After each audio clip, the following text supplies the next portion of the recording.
sakit badan itu bro, setelah main kemarin. Kenapa ya badan Rizal tiba-tiba mengalami pegal-pegal pada saat berolahraga? Yuk, simak videonya. Kita semua pasti pernah mengalami nyeri otot setelah berolahraga. Tetapi, nyerinya terjadi saat 24-48 jam kemudian. Nyeri otot tidak sama dengan kram otot. Jadi, metabolisme dan respirasi apa yang terjadi? Metabolisme yang terjadi saat nyeri otot adalah katabolisme. Katabolisme, senyawa kompleks yang diubah menjadi lebih sederhana, menggunakan enzim sebagai katalisator untuk mempercepat reaksi. Dan respirasi yang terjadi adalah respirasi anaerob, yaitu glukosa yang dipecah tanpa menggunakan oksigen dan menghasilkan energi dalam bentuk ATP serta asam laktat sebagai produk sampingan. Sekarang, apa penyebab nyeri otot?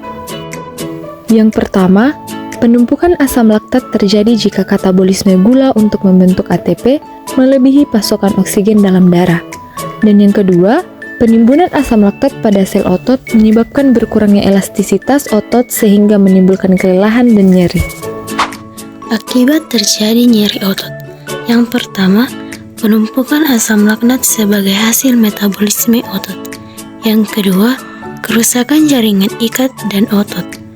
Yang ketiga, peradangan pada otot. Cara mengurangi rasa nyeri setelah beraktivitas, yang pertama, menggunakan foam roller. Kegunaan foam roller yaitu meregangkan otot dan melonggarkan fascia di sekitar otot. Yang kedua, mengompres dengan air dingin atau air hangat. Yang ketiga, mengonsumsi makanan atau diet cukup makro dan mikronutrients. Bagaimanakah proses fermentasi asam laktat?